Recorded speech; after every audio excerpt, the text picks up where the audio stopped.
अगला लेक्चर में भाग 4 पढ़ लिए थे, उसके बाद अब पढ़ेंगे भाग 5। भाग 5 में संघ की चर्चा है, राष्ट्रपति के बारे में। भाग 5 में कहा गया है राष्ट्रपति के बारे में चर्चा है। भाग 5 में अनुच्छेद 52 में राष्ट्रपति पद। अनुच्छेद 52 में राष्ट्रपति पद। राष्ट्रपति देश का औपचारिक नाम मात्र के लिए प्रमुख होता है। औपचारिक प्रमुख के रूप में राष्ट्रपति पद ब्रिटेन से लिया गया है। अनुच्छेद 53 में कहा गया है कि कार्यपालिका का औपचारिक प्रधान राष्ट्रपति होता है। सभी कार्य राष्ट्रपति के हस्ताक्षर के बाद किए जाएंगे। कार्यपालिका का वास्तविक प्रधान पीएम होता है।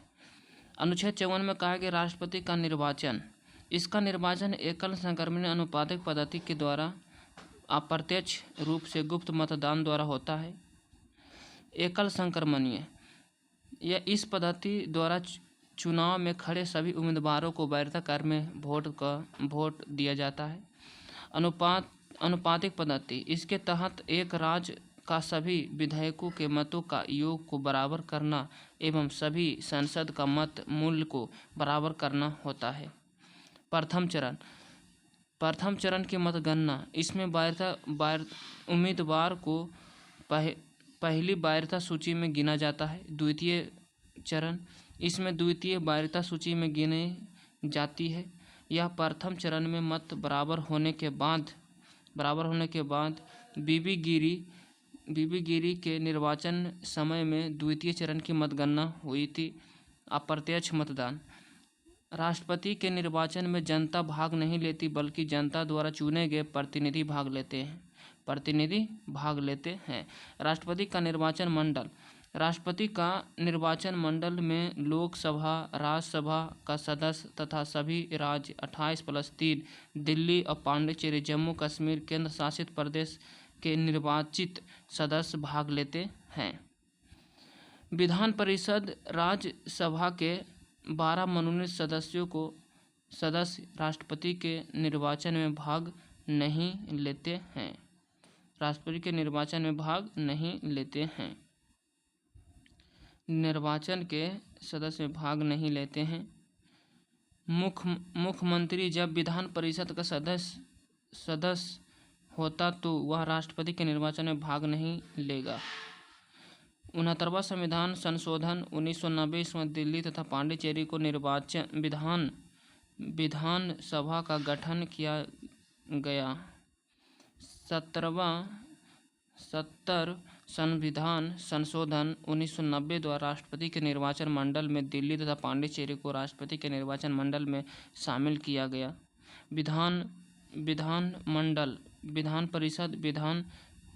विधानसभा। विधान परिषद। विधानसभा में 28, विधान परिषद में 6 गुना भाग नहीं ले सकता विधान परिषद, क्योंकि पूरा राज्य में विधान परिषद नहीं है, इसलिए भाग नहीं ले सकता। संसद में होता है लोकसभा,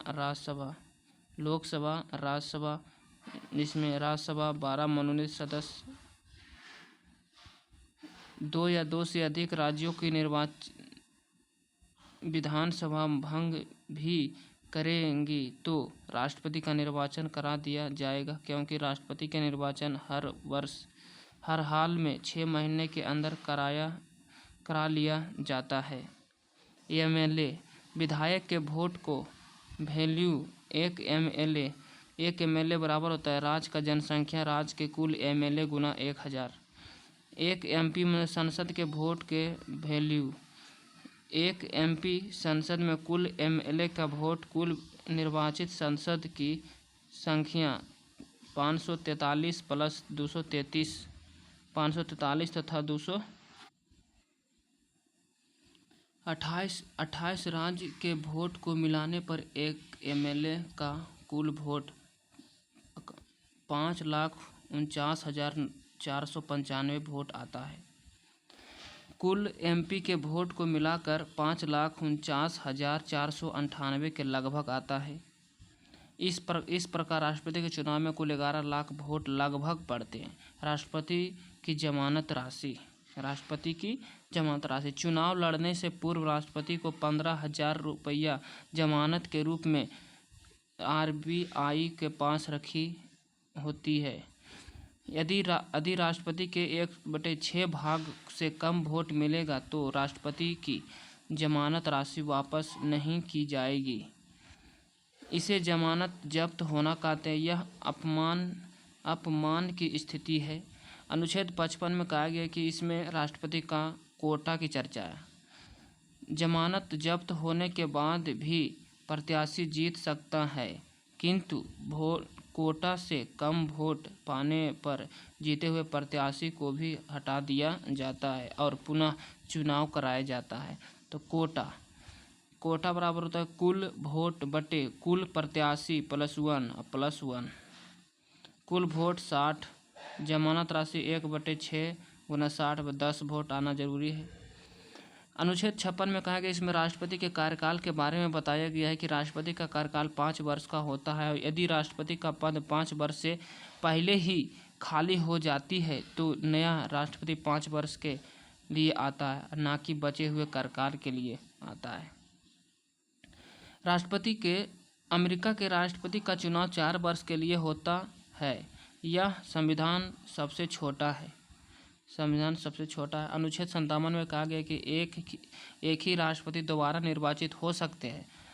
अब तक डॉक्टर राजेंद्र प्रसाद ही दोबारा निर्वाचित हुए हैं। अनुच्छेद 58 में कहा कि योग्यता, वह भारत का नागरिक होना चाहिए, 35 वर्ष की आयु होनी चाहिए, लोकसभा के सदस्य बनने की योग्यता होनी चाहिए, 50 प्रस्तावक और 50 अनुमोदक भी होना चाहिए। अनुच्छेद 59 में कहा गया है कि शर्तें या दशाएं या शर्तें, पागल या दिवाले ना हो, किसी भी लाभ के पद पर ना हो, संसद या विधानमंडल में किसी का भी सदस्य ना हो किसी का भी सदस्य। भारतीय राज्य व्यवस्था एवं अंतर्राष्ट्रीय संबंध, यदि कोई सदस्य राष्ट्रपति निर्वाचन हो जाए तो उसे शपथ लेने से पूर्व अपने सदन की सदस्यता त्यागनी पड़ती है। सरकारी नौकरी लाभ का पद कहलाता है। संसद, विधायक, मंत्री, राज्यपाल लाभ का पद नहीं है, ये जनता के सेवक है। अनुच्छेद 60 में कहा गया कि राष्ट्रपति को शपथ दिलाने का कार्य सर्वोच्च न्यायालय के मुख्य न्यायाधीश करते हैं। इसके अनुपस्थिति में सुप्रीम कोर्ट के शेष 33 न्यायाधीशों में वरिष्ठ न्यायाधीश शपथ दिलाते हैं। अनुच्छेद 61 में कहा गया महाभियोग, राष्ट्रपति को उसके पद से हटाना महाभियोग कहलाता है। महाभियोग शब्द केवल राष्ट्रपति के लिए प्रयोग होता है। हालांकि महाभियोग जैसी प्रक्रिया बहुत से अधिकारियों पर लगाया जाता है, किंतु इसे संसद की कार्रवाई या महाभियोग जैसी प्रक्रिया शब्द का प्रयोग करते हैं। महाभियोग की प्रक्रिया यूएसए के संविधान से लिया गया है। महाभियोग में विधानमंडल का कोई भी सदस्य भाग नहीं लेते हैं। महाभियोग में संसद के दोनों सदन के निर्वाचन मनोनीत सदस्य भाग लेते हैं। राष्ट्रपति पर महाभियोग लगाने का 3 कारण है। यदि वह संविधान का अतिक्रमण करे, मंत्रिमंडल के सलाह को न माने, किसी विदेशी राष्ट्र के प्रभाव में आ जाए। राष्ट्रपति पर महाभियोग किसी भी सदन से प्रारंभ हो सकता है। जो सदन महाभियोग प्रारंभ करना चाहता है उसे अनुमति लेने के लिए 1/4 मत का आवश्यकता होती है। 1/4 मत मिलने के बाद वह सदन महाभियोग को 2/3 बहुमत से पारित करेगा।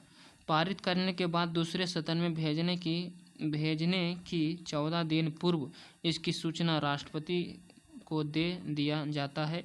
राष्ट्रपति दूसरे सदन में जाकर अपनी बात रखने में सफल रहे तो महाभियोग रद्द हो जाएगा, किंतु यदि दूसरे सदन ने भी 2/3 बहुमत से महाभियोग को पारित कर दे तो राष्ट्रपति पर महाभियोग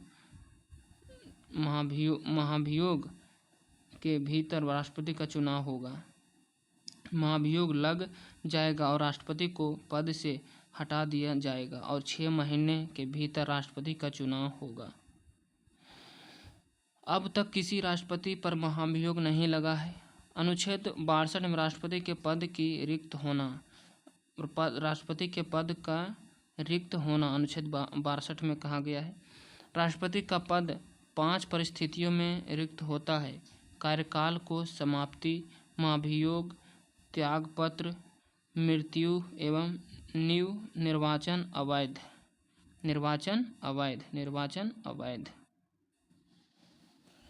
कार्यकाल समाप्त होने की स्थिति में वही राष्ट्रपति तब तक अपने पद पर रहता है जब तक कि उसके उत्तराधिकारी का निर्वाचन ना हो जाए।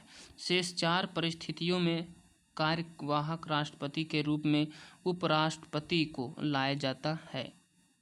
जब तक 2 राष्ट्रपति की मृत्यु उसके अपने कार्यकाल के दौरान हुई है, जबकि 3 कार्यवाहक राष्ट्रपति बने हैं। बीबी गिरी 3 मई 1969 से 20 जुलाई 1969 तक जाकिर हुसैन के बाद आए हैं।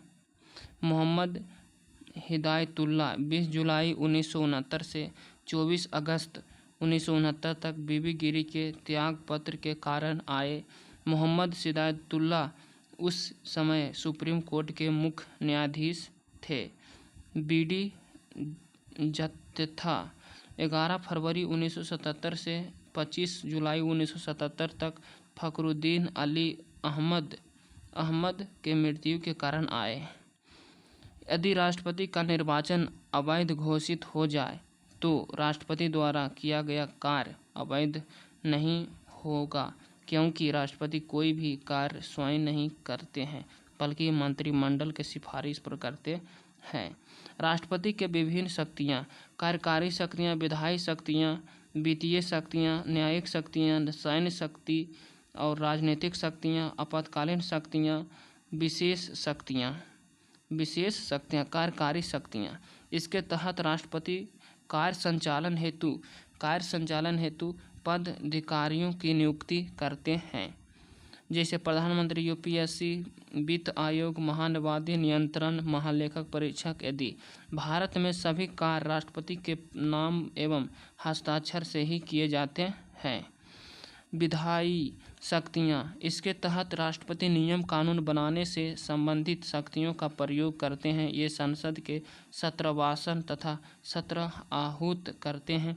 ये संयुक्त अधिवेशन को बुलाते हैं। जब तक राष्ट्रपति हस्ताक्षर न कर दे तब तक विधायक कानून नहीं बना सकता है। अनुच्छेद 351 में लोकसभा में 2 एंग्लो इंडियन को मनोनीत राष्ट्रपति द्वारा होता है।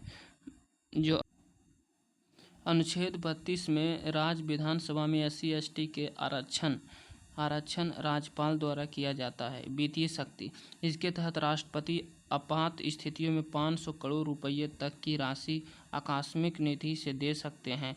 आरक्षित निधि से धन निकालने से पहले राष्ट्रपति से अनुमति लेना होता है।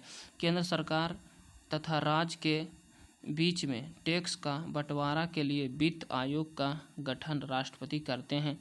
न्यायिक शक्ति, अनुच्छेद 72 के तहत राष्ट्रपति की क्षमादान शक्ति है। राष्ट्रपति क्षमा करने से पूर्व गृह मंत्रालय की सलाह लेते हैं। राष्ट्रपति 5 प्रकार की सजा को माफ़ कर सकते हैं। 1 में क्षमा, जब राष्ट्रपति किसी सजा को पूरी तरह माफ़ करता है तो उसे हम क्षमा कहते हैं। लघुकरण, इसमें राष्ट्रपति सजा के प्रकृति को बदल देते हैं किंतु समय नहीं बदलते। फांसी की सजा को आजीवन कारावास 10 साल, कठोर कारावास को 10 साल साधारण कारावास में बदल देते हैं। परिहार, इसमें राष्ट्रपति समय घटाते हैं किंतु प्रकृति नहीं बदलते। 10 साल कठोर कारावास को 5 साल का कठोर कारावास। इसका प्रयोग फांसी की सजा पर नहीं हो सकता। विराम, किसी बंदी या कैदी का यदि स्वास्थ्य अच्छा नहीं है तो उसके सजा को कुछ समय के लिए राष्ट्रपति रोक लगा देते हैं, जिसे हम विराम कहते हैं। प्रतिलंबन, राष्ट्रपति जब फांसी की सजा को कुछ समय के लिए रोक लगा देते हैं तो उसे प्रतिलंबन कहते हैं। इसलिए लगाया जाता है कि कैदी दाया याचिका मर्सी अपील कर सके। राष्ट्रपति सिविल कोर्ट तथा सेना कोर्ट या मार्शल कोर्ट दोनों की सज़ा को माफ़ कर सकता है। राज्यपाल भी माफ़ कर सकता है, किंतु फांसी या सेना की सज़ा को माफ़ नहीं कर सकता है। अमेरिका राष्ट्रपति ने सेना की सज़ा को माफ़ नहीं कर सकता। सैन्य शक्ति, यह तीनों सेना का प्रधान होता है अतः यह किसी देश से युद्ध विराम की घोषणा करता है। राजनीतिक शक्ति, यह भारत के राजदूत को विदेश में भेजना तथा विदेशी राजदूत को भारत में आने की अनुमति देता है, उसे राजनीतिक शक्ति के द्वारा। विदेश जाने वाले मंत्री राष्ट्रपति की अनुमति लेकर जाते हैं। आपातकालीन शक्तियाँ, राष्ट्रीय आपात अनुच्छेद 352 में कहा गया है कि जब कभी विदेशी आक्रमण हो जाए तो सशस्त्र विद्रोह हो जाए तो मंत्रिमंडल के सिफारिश पर राष्ट्रपति राष्ट्रीय आपात की घोषणा करते हैं। राष्ट्रीय आपात घोषणा के 30 दिन के अंदर संसद के दोनों सदनों के द्वारा राष्ट्रीय आपात का अनुमोदन मिलना जरूरी है। यदि राज्यपाल अनुमोदन कर दिया और लोकसभा पहले से ही भंग हो जाए तो लोकसभा का चुनाव होने के बाद 30 दिन के भीतर अनुमोदन करेगा। दोनों सदनों में अनुमोदन मिलने के बाद आपात 6 माह तक लागू, अनुमोदन अनंत काल तक बढ़ाया जा सकता है। यदि राष्ट्रपति बिना मंत्रिमंडल के सिफारिश किए आपात लागू कर देता है तो उसकी चुनौती सुप्रीम कोर्ट में दी जा सकती है। राष्ट्रीय आपात का प्रभाव, इसे मूल अधिकार स्थगित कर दिया जाता है और देश के संघीय ढांचा प्रभावित हो जाता है। अनुच्छेद 352 में जब लागू करता है तो अनुच्छेद 358 स्वतः लागू हो जाता है। परिणाम स्वरूप अनुच्छेद 19 में दी गई विभिन्न प्रकार की स्वतंत्रता को स्थगित कर दिया जाता है। अनुच्छेद 359 में आपातकाल के दौरान राष्ट्रपति को यह अधिकार देता है कि वह अनुच्छेद 20 और 21 को छोड़कर किसी भी मूल अधिकार को स्थगित कर सकता है। डी में राज्य सरकार शक्ति विहीन हो जाता है। संसद राज्य सूची के विषय में कानून बना सकता है, किंतु इसके प्रभाव में केवल 1 साल तक प्रभावित रहता है। अनुच्छेद 352 में पहली बार मंत्रिमंडल शब्द का प्रयोग हुआ था। अब तक 3 बार राष्ट्रीय आपात की घोषणा हो चुका है। एक में 1962 में चीन युद्ध, 1971 में बंगाल गजट, 1975 में आंतरिक अशांति के कारण हुआ था। इसमें लोकसभा का कार्यकाल 1 वर्ष के लिए बढ़ा दिया जाता है। राजकीय आपात या राष्ट्रपति शासन अनुच्छेद 356 में कहा गया है। यह तब लाया जाता है जब राज्य के संवैधानिक ढांचा विफल हो जाता है, तब लाया जाता है। इसमें 355 में कहा गया है कि प्रत्येक राज्य संविधान के अनुरूप शासन करेगा, अर्थात बहुमत की सरकार द्वारा ही शासन होगा। अनुच्छेद 365 में कहा गया है कि राज्य केंद्र सरकारों के लिए निर्देश पर कार्य करेगी। यदि अनुच्छेद 355 या 365 का कोई राज्य उल्लंघन करेगा तो वहाँ राज्यपाल की सूचना पर मंत्रिमंडल के सिफारिश द्वारा राष्ट्रपति हस्ताक्षर द्वारा उस राज्य में राजकीय आपात लागू कर दिया जाएगा। राजकीय आपात का अनुमोदन संसद के दोनों सदनों के 60 दिनों के अंदर करना अनिवार्य है। यदि राज्यसभा अनुमोदन कर दिया और लोकसभा पहले से ही भंग है तो नई लोकसभा 30 दिन के भीतर अनुमोदन करेगी। संसद दोनों सदनों से अनुमोदन मिलने के बाद यह 6 महीने तक लागू रहता है। 6 माह तक अनुमोदन करके इसे अधिकतम 3 माह तक बढ़ाया जा सकता है। अपवाद के रूप में पंजाब में राजकीय आपात 3 वर्षों से अधिक लगा। पहली बार राजकीय आपात पंजाब में 1951 ईस्वी में लागू हुआ था। राजकीय आपात का प्रभाव, राज्य की सारी कार्यपालिका शक्ति राज्यपाल के हाथों में चला जाता है। मुख्यमंत्री शक्ति विहीन हो जाते हैं। राज्य की विधायी शक्तियाँ संसद के पास चली जाती है। राज्य का बजट संसद में प्रस्तुत होता है। राज्य का बजट संसद में प्रस्तुत। राजकीय आपात के दौरान हाईकोर्ट में कार्य प्रभावित नहीं होते हैं। वित्तीय आपात अनुच्छेद 360 में कहा गया। वित्तीय आपात अनुच्छेद 360 में यह यूएसए के संविधान से लिया गया है।